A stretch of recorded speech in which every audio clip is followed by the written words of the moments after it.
Oh, and the gang's all here. Good morning.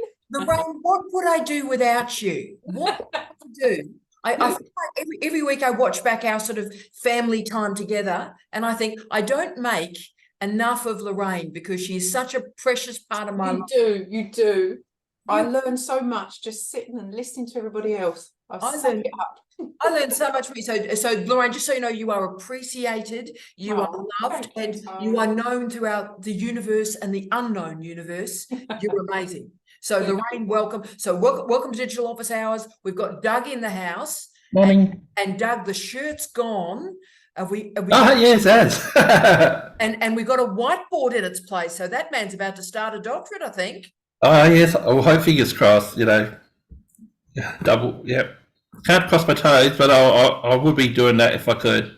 Well, you know the dean, Yes. and so the applications are coming in, good sir. So I'm thrilled to see you. Beautiful. Maeve's back with us. We are very, very lucky to have our girl in the house.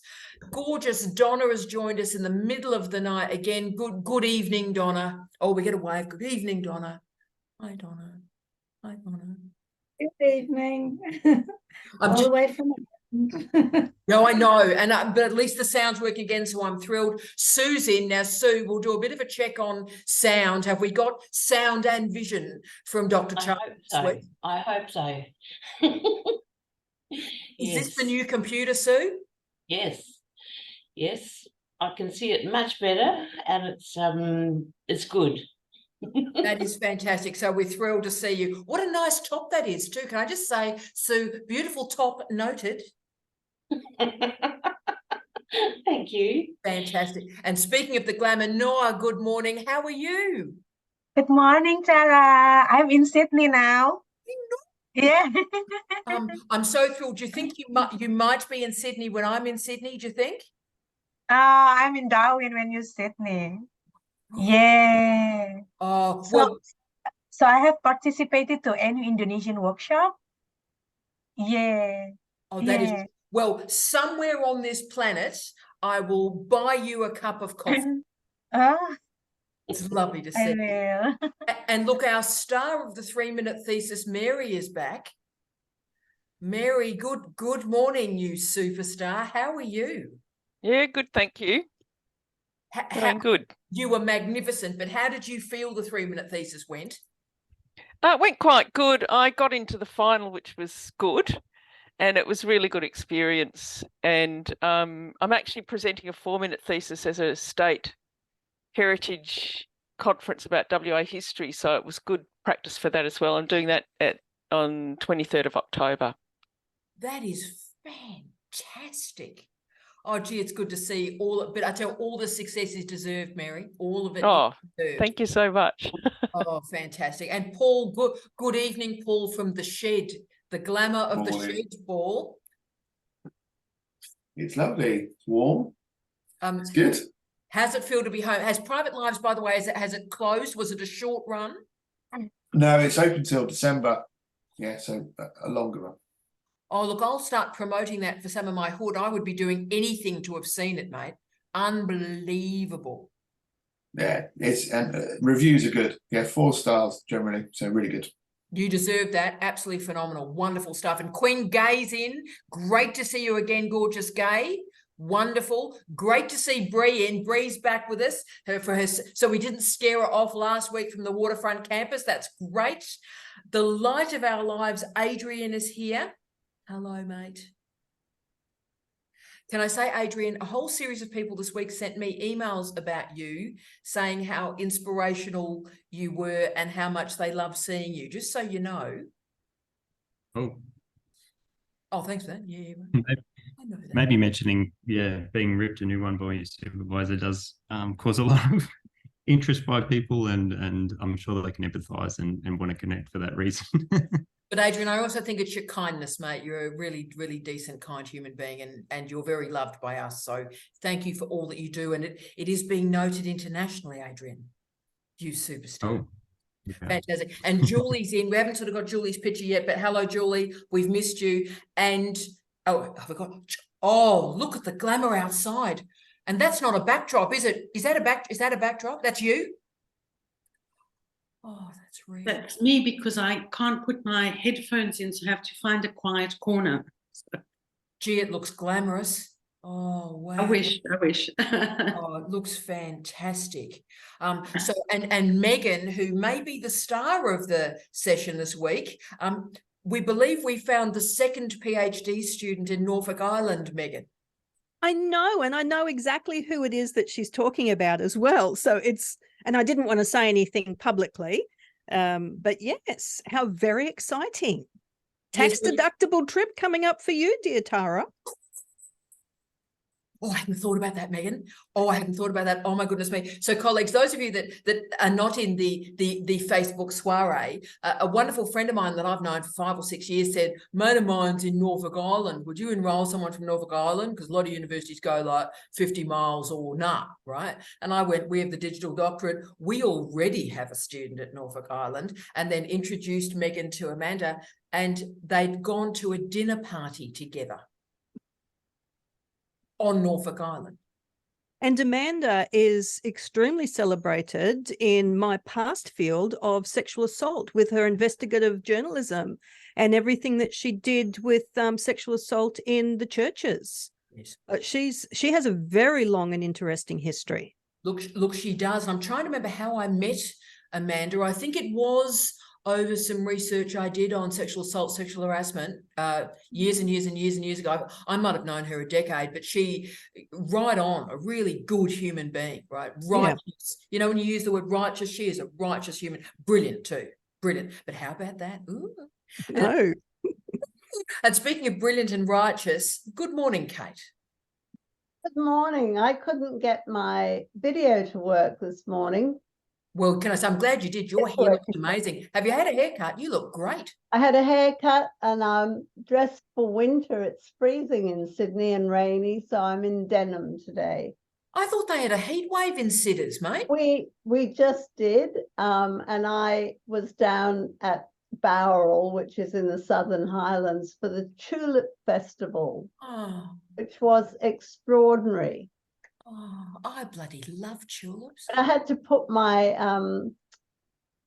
50, 60 years of nursing expertise into play, because my friend and I were walking through the tulip gardens and we watched this very old lady start to fall off a chair. There were hundreds of oldies there with their walkers and name badges on and stuff. And we ran over to her. I was on one side, my friend was on the other. We're both nurses. And she was dying in front of us in our arms. It was just awful, but it's amazing how you just click into what you know. She had no pulses and she wasn't breathing. And then no radial pulses, no carotids, and then they came back, but really slowly. And then she'd take a breath and it would all die off again. We called for an ambulance, and a paramedic came and set up his defibrillator. And one of her friends said she's 93. I went, oh gosh, okay, I won't be defibrillating her. And this has opened up a whole thing for me that I've written about in the past, advanced care directives. We don't know what oldies want in this situation, and nobody could tell us. So that's going to be a big topic on a podcast when I get that all set up. Right. And even when they're in aged care facilities, many of them have unfinished, unwritten advanced care directives. So the staff don't know what to do. And if you don't know what to do, you have to drag them onto the floor and start cardiac massage. Then the ambulance comes and then they have to continue, and they get taken to an emergency department where they continue with CPR, sticking in tubes everywhere, and they crush their ribs and sternums. No. So we actually wondered whether we should lie her down on the ground, but it was 35 degrees. We would have burnt the skin off her back. So we just held her in the chair, and when the paramedics set up all the leads to record her heart, it was 38. Almost incompatible with life, and her blood pressure was in her boots. But we stayed with her. The ambos came and lifted her onto a trolley, and off she went. And we don't know the end of that story, Kate? No. Okay. I mean, I might ring Bowral Hospital, but they won't be able to give me any information, I'm sure. Well, can I say how inspirational is Kate? So many things to say. The first thing I need to say, Kate, is I need to introduce you properly to Bree, because Bree and I were talking about you through the week. So Yeah, I think I sent an email to you, Kate. Yes. Yes. Yeah. I replied to say I was with the Tulips or something this week. Yes. Yeah. But I will call you and talk to you. oh, that is fantastic. And Bree, she's magnificent and has so much expertise in nursing and so much expertise in research. But Kate, I'm so glad you raised the issue of advanced care directives. I think that would be a really great area for you to not only podcast on, to do poddies. I would love you to write some work on that. I was only aware of it, obviously, when Steve got, pancreatic cancer and, it was terminal and he had God knows how long. And we did the will. We actually, we didn't tell anybody, but we went and did the will. And in South Australia, the advanced care directives are quite a thing, as colleagues that are in South Australia know. And that gave him a lot of peace of mind, Kate. Yes. So that he would have control over his destiny, or I would, and nothing weird would happen. There's so many problems with advanced care directives in that they're not finished. Now, I did one for my mother with my brother. And she said she didn't want to have any heroics at the end. But the thing is, you have to make sure the staff know, staff, and they don't. And there's such a turnover of staff, and it's not something that's on their at the front of their minds each day when they go on duty. Oh, this lady needs resuscitation, that one doesn't, if somebody does collapse, they then have to go to the office to find the advanced care directive and find what they need. So I was after this lady in the Tulips, and it would have been a beautiful place for her to die, honestly, on a tulip bed.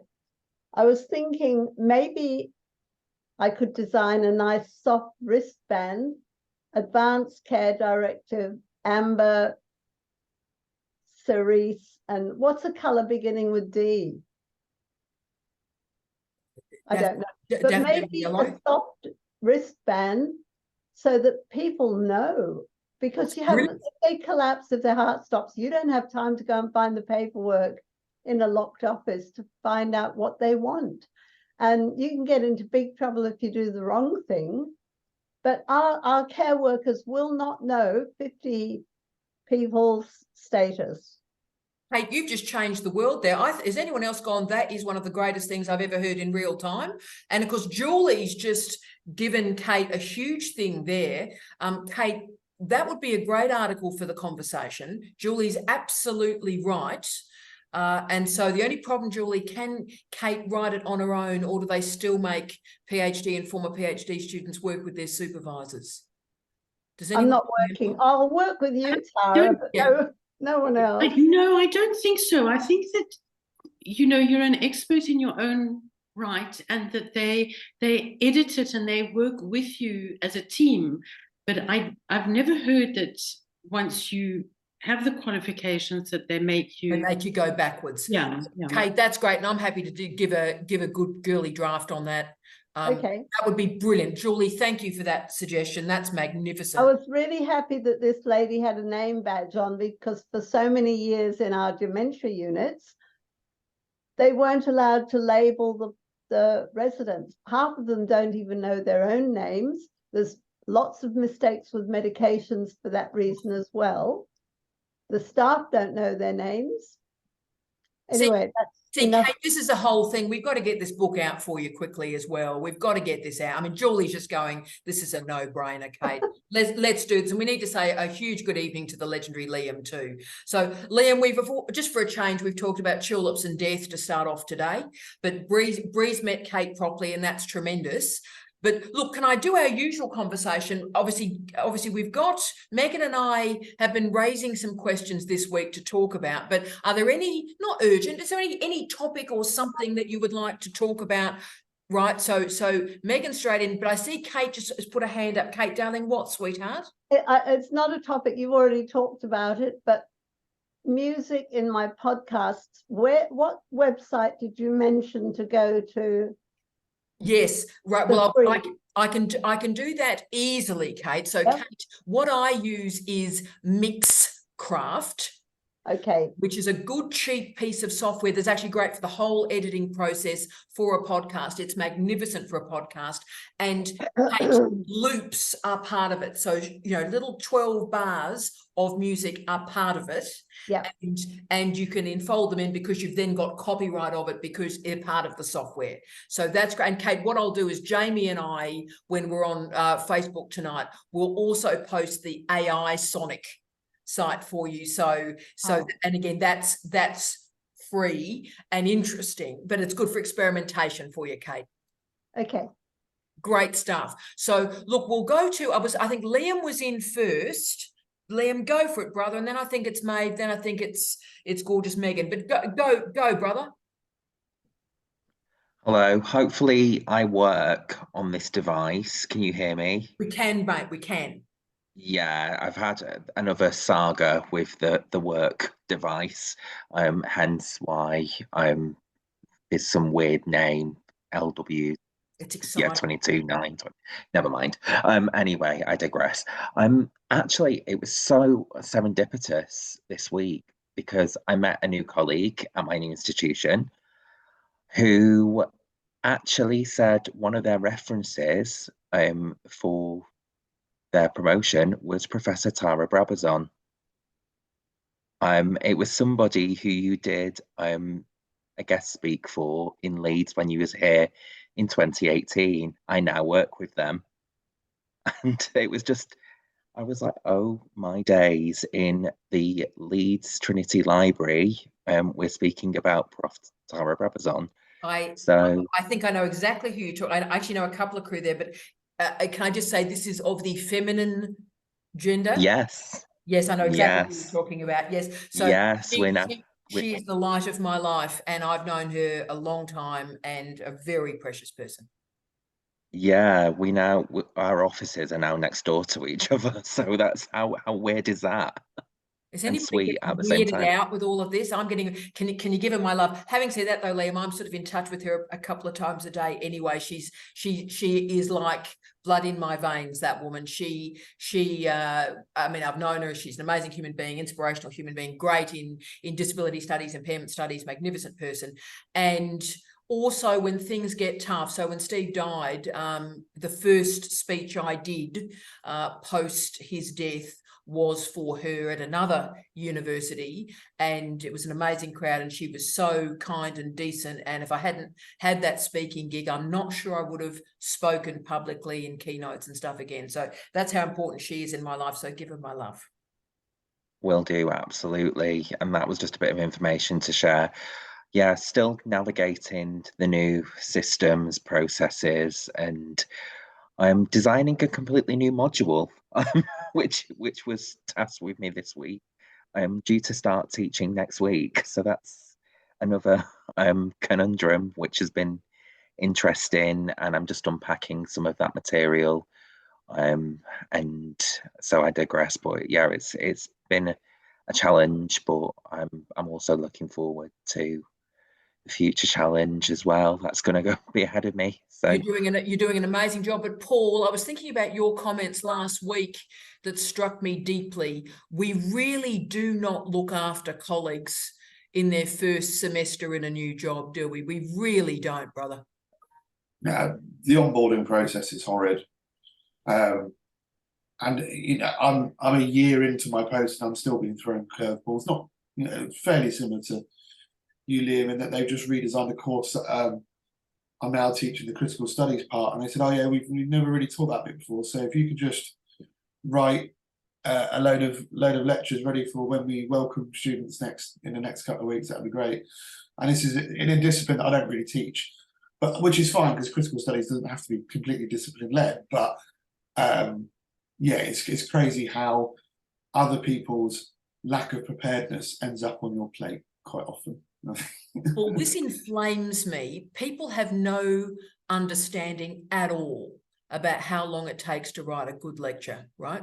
Writing a really great lecture takes 40 or 50 hours, right? Writing a solid lecture takes about 10. right?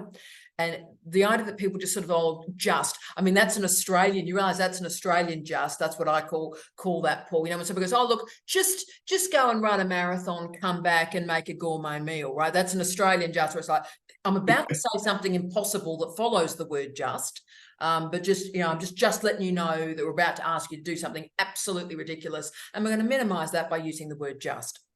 Because we're pretty hard yakka in Australia. Oh, well, and the thing is, Bree, it's you know, writing great lectures is terrible work. It's taxing work. It's physically and mentally exhausting. And the idea when people say, oh, look, just go and write these 10 lectures, well, you know, that's life-sapping work.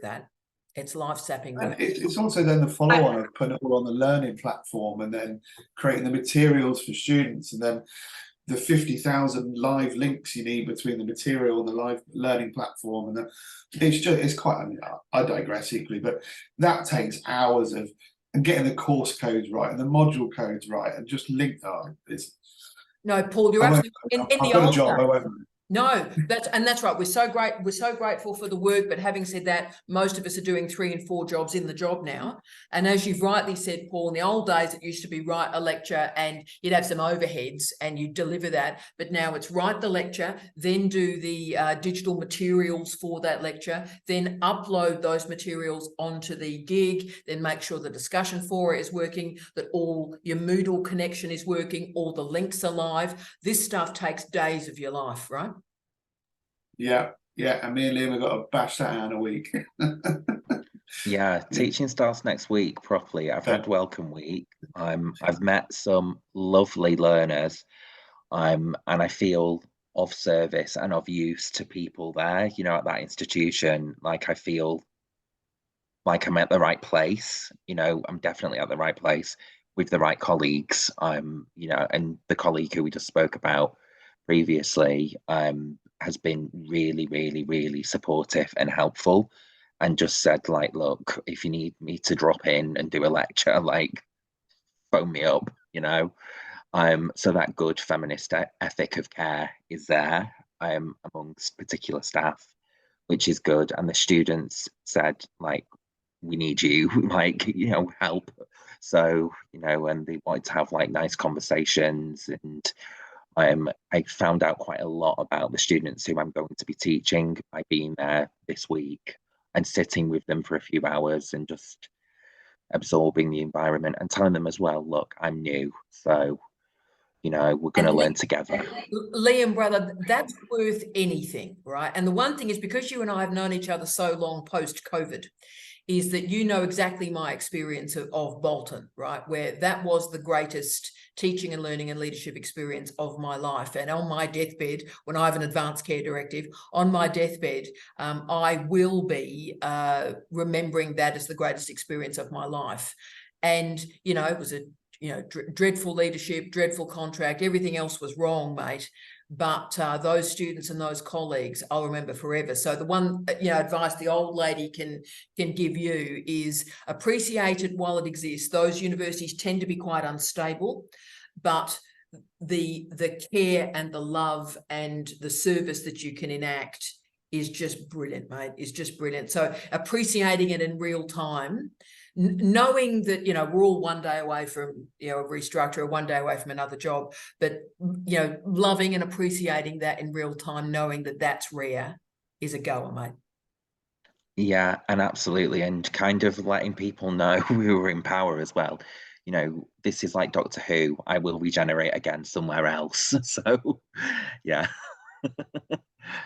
Oh, you're brilliant, Liam. You're an absolute superstar. But again, we're with you. And look, Paul and I will, you know, keep raising it. Go, what the hell is going on here? Raise it, mate. And even if we can't in real time come up with a solution, we'll go away and come back. All right.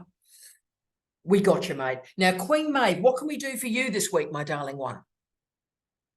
I thought I should let you know that I shall be in Sydney on your dates.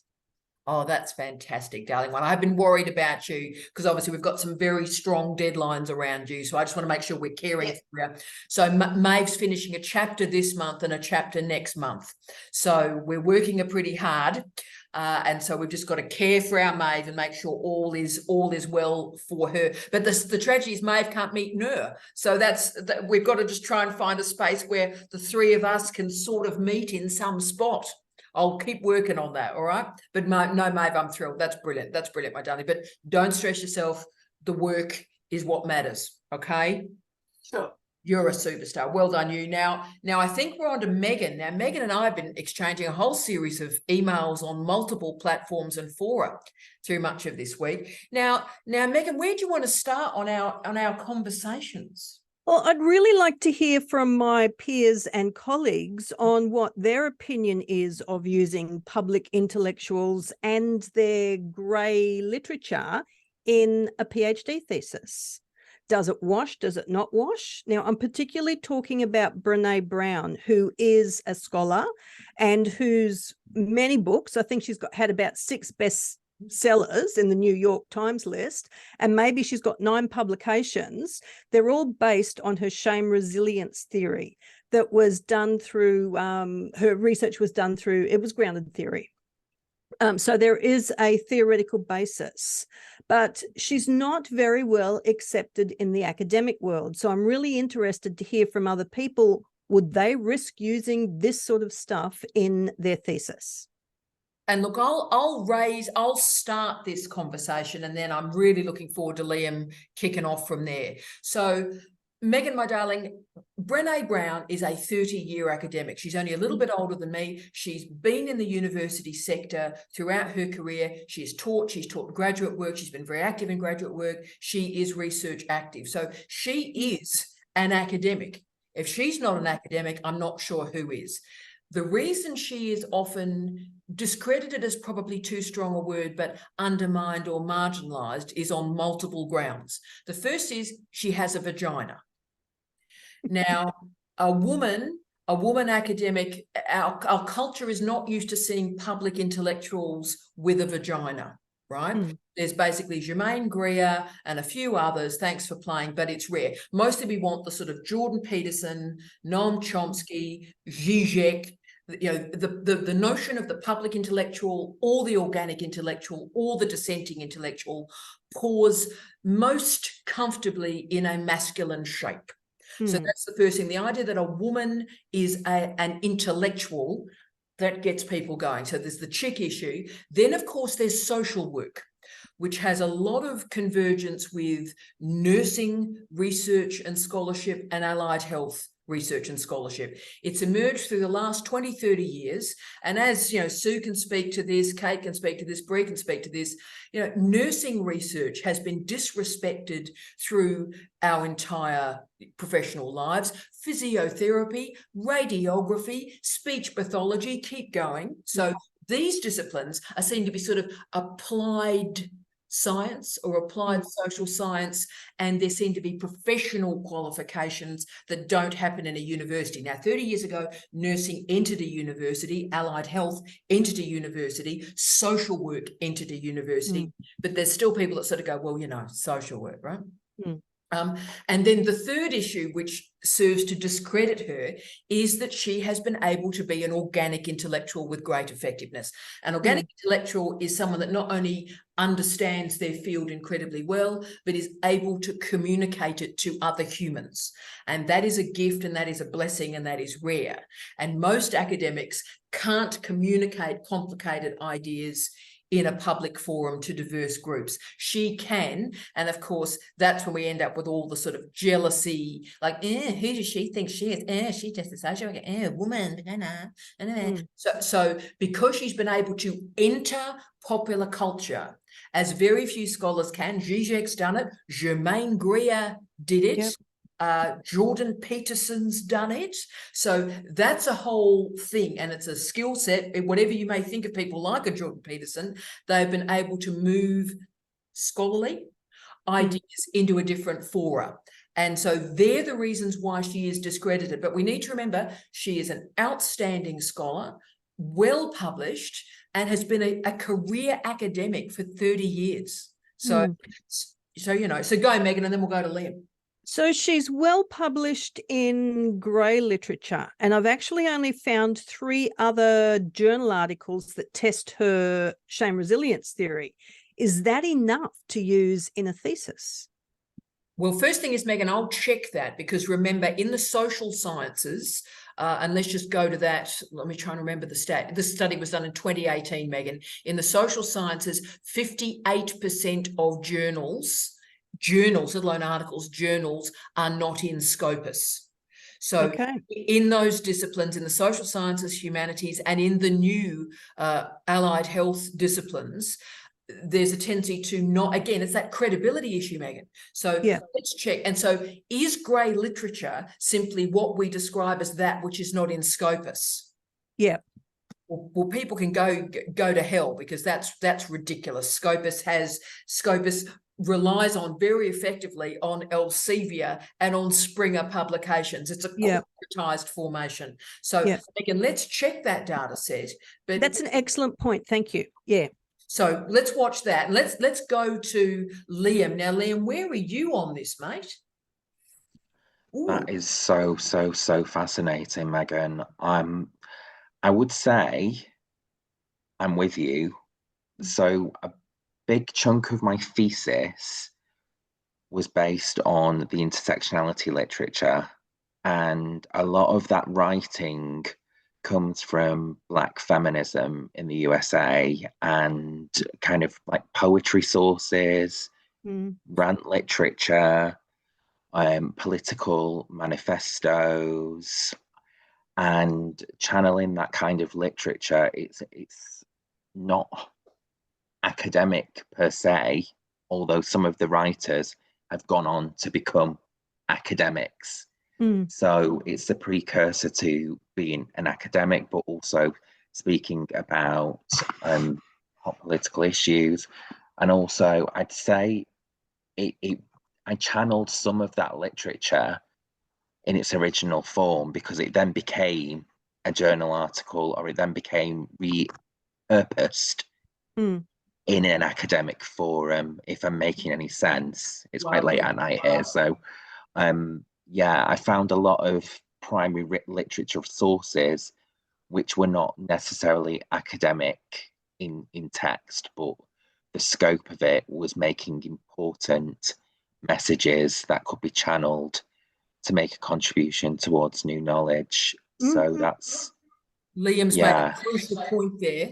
If it's helpful, Megan, mate, I call this the history of a source. So what I do is I look at where the human being first explored that idea. So, you know, Karl Marx or Friedrich Engels might have done it as a speech or as a pamphlet or as a chat book. So start with where the idea started and then track the history of the source. So she might have one refereed article, but did conference papers, presentations, consultancies all lead into that, right? And so it's providing the history and the movement into that source. And it's funny, Liam, you know, you and I are separated by decades in age. And in my PhD, I mean, actually it was my master's, an historian, a posh historian, socialist, good Marxist historian, read my master's degree and said I would fail because I used the Beatles monthly, because my master's was on the Beatles. I used the Beatles monthly fanzine as source material. And he went, that's not even source material. That's not even a thing. And of course, can I say, Liam, it went out to 2 examiners and it came back passed with distinction. It was one of the best theses in 50 years, right?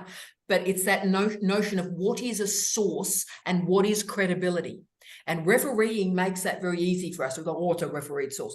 But there are alternative ways to demonstrate credibility and expertise. And Megan, absolutely put the problem into the work, eh? That's the politics of citation. Yes, absolutely. It's like, what are young people as well? What are they doing? So academically minded young people are publishing their own DIY. So zines, for example, is, you know, a really interesting artifact. And I'm co-editor of Special Edition for Frontiers in Sociology, which is like Queer Unbelongings, it's titled.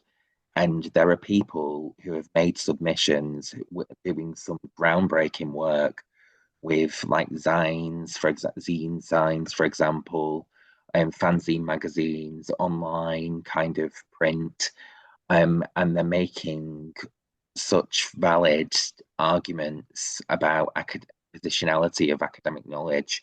I mean, you know, cultural studies, Angela McRobbie started with Jackie magazine and analysing that in the 70s. Exactly. Yeah.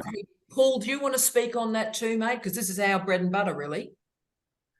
Yeah, I've been writing in the kind of chat group that I think in 2023 we have to explore alternative media and microblogging as it's social and cultural snapshots. So we can't, and you know, in any work you're doing, then frame that as its credibility is in its cultural and social use now.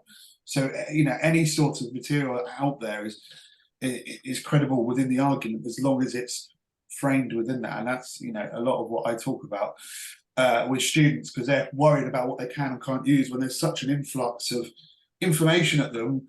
What are they allowed to use and not use? And for me, it's the framing of that material.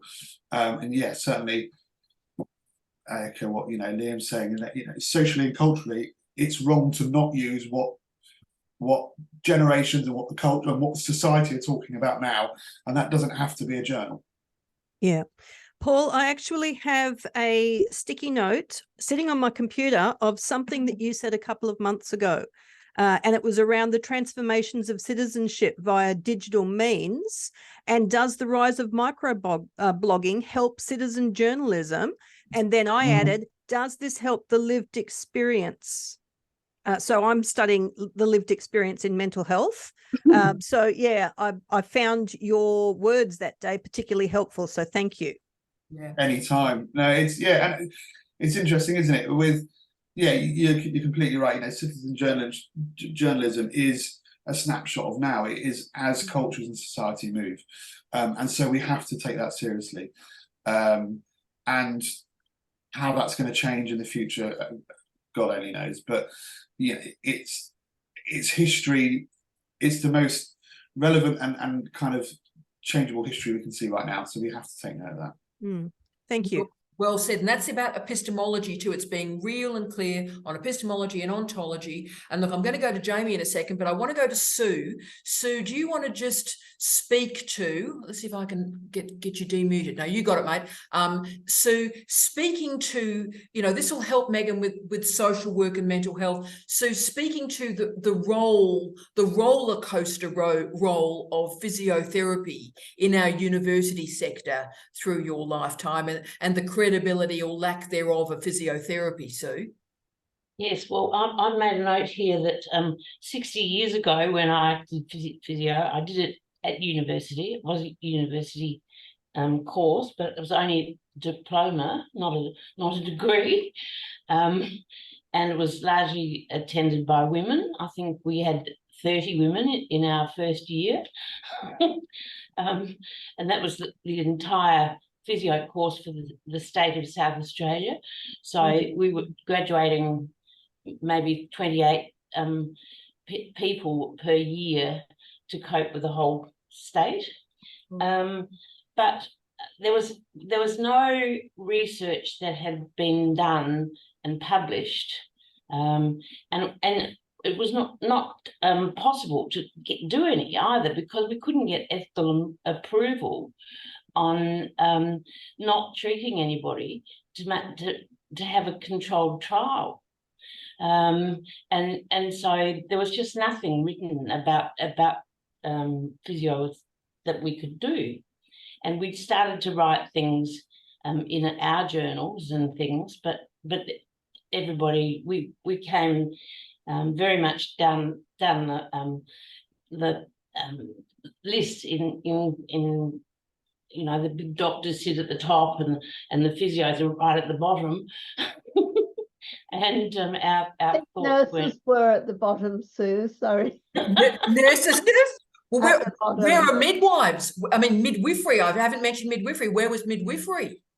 It didn't exist on its own when I started nursing in the 60s, but I don't know when it changed so that you could do either or. I actually don't know.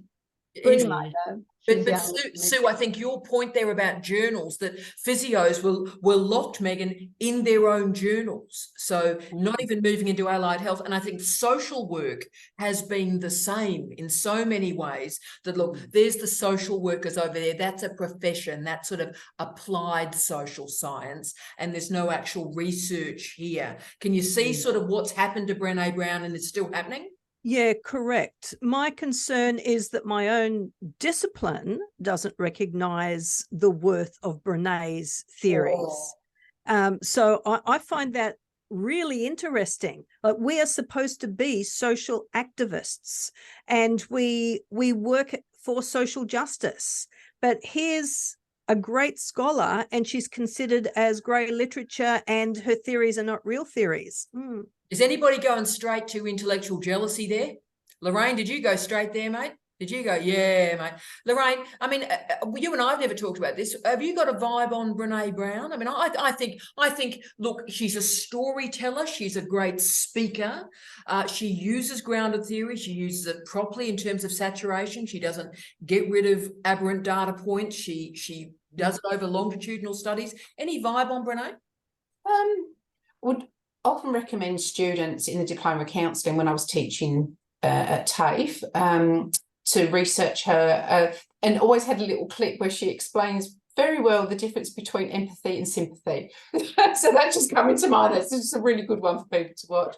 But yeah, I'm with you. That jealousy around and it, within all sorts of industry, around the counselling industry, you know, psychologists versus counsellors, you know, and the whole industry just trying to get some standards and, you know, Medicare. I won't go into all of that, but yeah, we certainly feel it in the counselling profession. So yeah, jealousy and lack of understanding. I think that's a key thing as well. I think people just often don't have the opportunity to explain in depth about their profession, and people just make quick snap judgments. And I do agree with you. I think sometimes being female, we're not taking you seriously, love. And Lorraine, also it's undermining the power and the difficulty of strong communication too, that you know, people talk about communication skills as a ticker box. If you're able to shape information, shape knowledge in a way for diverse audiences, that is a remarkable skill. And the idea that people can just go, well, look, that's nothing, that's just a ticker box communication skill. No, that's a crafting of language, a crafting of storying, and being able to understand audiences well. And I thought that's what academic life was about, to be frank. It's interesting that in this year, she is still one of the top 5 most watched TED Talks for her. I think it was 2006, The Power of Vulnerability. Like, this person is not going away. This person is shaping culture.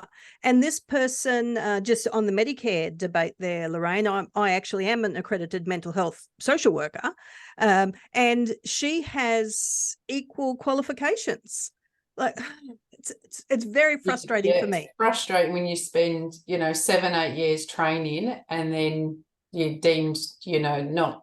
And just the lack of understanding in the different way therapies are delivered, you know. And it's a whole debate and something that thankfully the government are listening to, and they pledged 300,000 to create industry standards. That doesn't mean to say there's going to be an overarching body for the profession, but at least there's a foot through the door.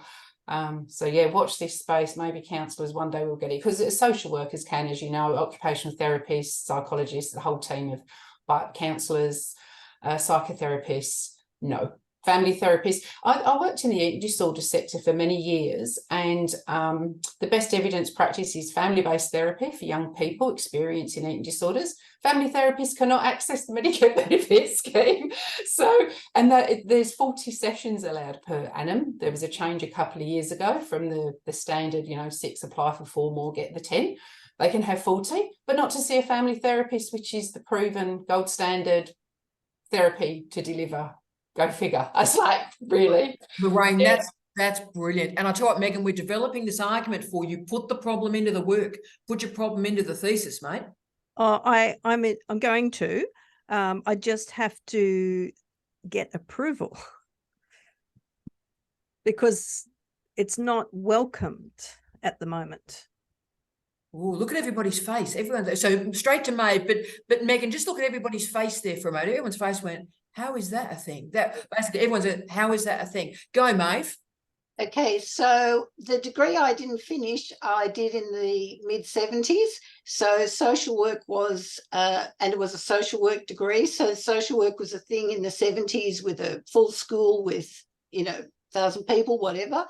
And there were reasons I didn't finish that degree. And Megan, while you're a person who is into social injustice and that is part of your role, as I'm assuming you see it, there were many, many people who were doing social work, and they were not there to change anything except help individual people. And there was a huge discussion about the band-aid nature of social work, and many of the people who were doing it alongside me, who I really respected and regarded as individuals and as friends, they were extremely middle class, and they were there to continue the middle class nature of social work, which has such a long history of women enforcing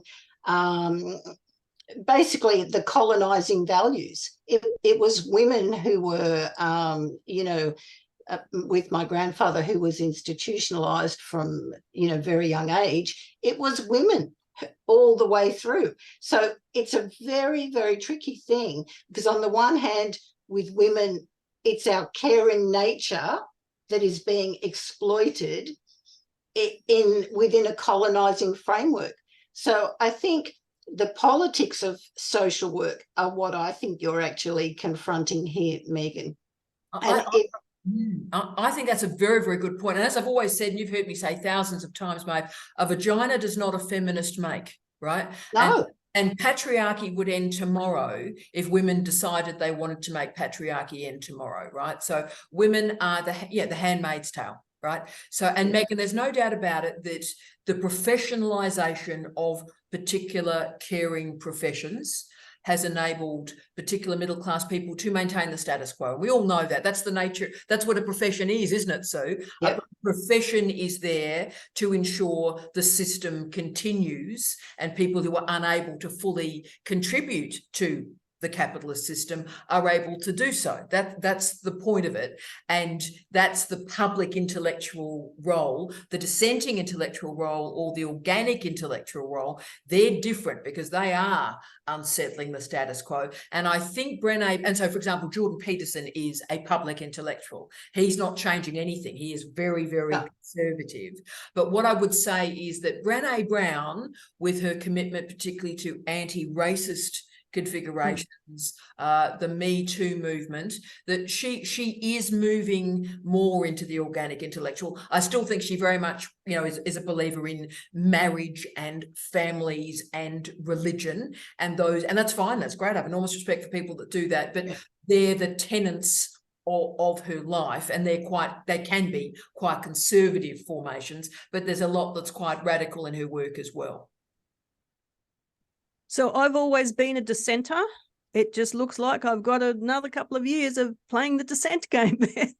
Look, I think so. And look, I will just quickly duck to Professor Quinton, because he had, an experimental physicist and a head of school, is quite a fan of Brene Brown. And I know it seems absolutely bizarre. And at the end of every email that Jamie sends, Jamie has a Brene Brown quote sent to vice chancellors, deputy vice chancellors, pro vice chancellors, his own staff, all these scientists and mathematicians. So Jamie, in terms of your management and leadership in a university, and again, social work is very different from experimental science. Can you understand what's going on with the credibility matter around Brene Brown when you use her in your leadership strategies? Okay. I don't know where to start. I actually ran a workshop on culture with my staff, because when I arrived at this institution and was appointed the inaugural head of school of this school, I had 3 factions of former and existing schools that used to compete with one another, and I need them all to work together. And the behaviours that you're describing, and it's been genderized in some cases, and I don't like to think of it in a gender lens. I like to think of it in an intellectual frame. Great point. We have a system where knowledge and intellectualism has this neoliberal thing forced on it. Whereas I think knowledge and intellectualism is intrinsically left-wing, not right-wing. So we have monetization of publishers, and we've got these metrics and things that everyone's drunk the Kool-Aid, and they're basically just, what we're actually doing is making Elsevier and Springer richer and richer and richer by following the pattern that's been established. I'm trying to find that documentary, Tara, I can't find it, but it's worth sharing with everyone, where someone actually talks about the extent of the monetization and what the pattern looks like. That was a good documentary. That I'll find that for people. But if I come back to Brene Brown, there is so much protectionism. There's so much brittleness now in the system, and everybody's trying to keep their little patch of land and trying to control what they can control because they feel like their controls are being taken from them. So we are, you know, I'm a scientist. During my career, I've gone from being respected for having knowledge that can be relevant to society and so on, to when we went through COVID, scientists are not to be trusted, right? So I feel your pain in the same way, in that we're being marginalized and basically devalued. And so my question I was thinking when I first wrote my first comment in the chat was, why do subcultures and alternate cultures form, right? It's because you've got a voice you want heard, but no one's willing to listen to it. You're being shut down. And I think it's an endemic problem in the sector. I don't think it's limited to an individual or a discipline or a gender even, right? It's something we need to actually keep fighting for, because you know, I was kind of trained to understand that academics and academia, people become academics because the one skill that they're valued for is their ability to think. Yet I find myself being valued less and less for being able to think and being told what to think more and more and more. And I've got systems and processes that are being introduced by others that are trying to disempower me, because they're not comfortable with people having the ability to think. Now, getting back to Brene Brown, my Brene Brown quote is the one where she refers to Teddy Roosevelt's Man in the Arena speech. And I basically put it there because I'm trying to destroy a blame-based culture of people who are sitting on their hands and watching and waiting for a miracle to take place. And the line that matters is, if you're criticizing from a place where you're not putting yourself on the line, I'm not interested in your feedback. It's important that I, as the head of school, say to people, I'm not here to listen to your whinging, right? If you're prepared to be part of the solution, I'm prepared to listen. And that's kind of my main ethos, right? If you're not prepared to be part of the solution, you have no right to complain about the problem. And if there are any chemists in the room, the chemistry version of that is, if you're not part of the solution, you're part of the precipitate. So anyway, so I ran this workshop, and I used Brene Brown to get people to think about their narcissism, and learn to be willing to trust each other and be vulnerable, because that's necessary. You know, if you've got protectionism, it comes from a position of mistrust. Yeah, So Jamie, I might run a podcast with you to talk about that workshop that you ran to create cultural change and use Brene Brown. And Megan, that then means you can cite it. Oh, fantastic. I to talk that through. So I think Sue wanted to speak, and of course, Donna, I desperately want. Can I just say quickly, please, Megan, I'm troubled by your comment that you need to get permission to do the research you want to do. I'm really troubled by that. If you're that disempowered that a supervisor can determine what you can and can't do, and can't read. Can't read. Yeah, I'm not disempowered because I am the fighter, and I am the one that I'll take Teddy Roosevelt's stand any day and say, get off my ass. You're not in this arena with me, so get out. I'm not going to listen to that criticism. So I'm not disempowered. It's just an interesting process. Yeah. And I'm reflecting on all, that entire process. Megan, this is the introduction to your thesis. This is the introduction to your thesis. Now I need to go to Sue, and then I want to finish off with Donna, because obviously this is Donna's life and expertise. But Sue, where are you on this, my darling? Well, I just wanted to say that I've written that article saying it's not what we do here. And how many times do you hear that? It's all through the health system. Whenever you try to present an idea from somewhere else in the world or it's not what we do here. It's not what we do here. And I've started to listen to that and hear people saying it in all walks of life.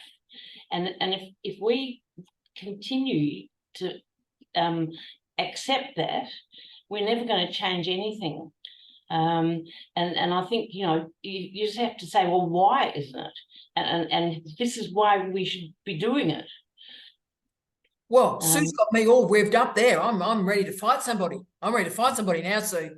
Why not? Why not? I think that's brilliant, Sue. And look, we'll finish noting the time.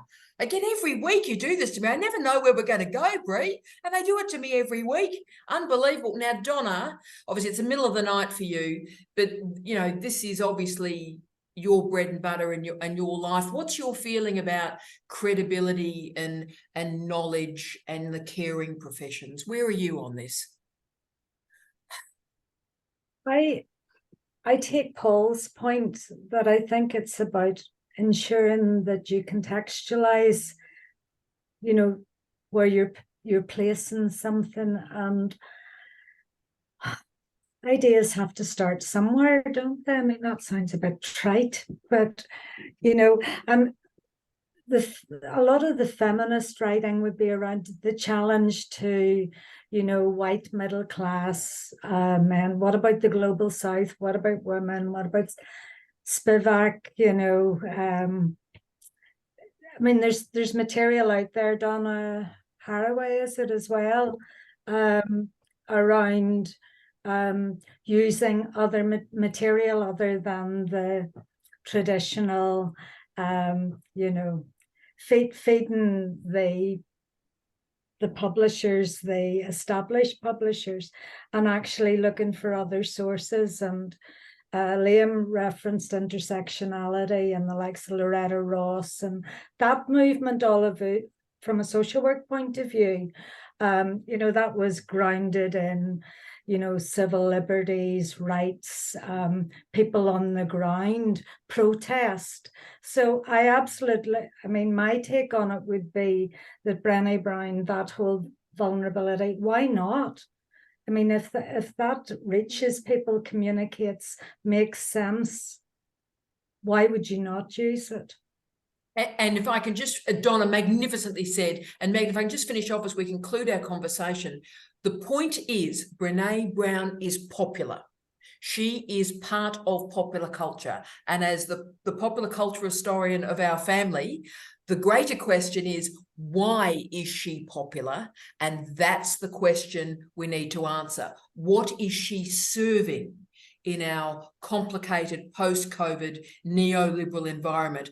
What is she speaking to? What is she healing? What is she helping further other citizens understand? And that for me is the crucial, if you like, organic or dissenting intellectual question. So colleagues, thank you, Megan. It was worth that conversation, Megan. My goodness me, mate. Yeah, I think it was very early. Was it yesterday morning that it started? Yeah, and it was early for me, so it must have been very early for you, Tara. But thank you, everybody. I greatly appreciate your inputs and your comments, and I've copied everything so I can go and consume them now. So thank you. And that's all through the week. Think about that. And I'm happy to continually revisit the nature of what it is to be an intellectual, a scholar, an academic, a writer. And that's our business. That's what we do. And Donna, once more, is the heart, the beating heart of what we do, colleagues. And thank you all. And I'll see many of you at Right Club. Thank you for being stunning humans. Sleep well, Liam. Love you, brother. See you, mate.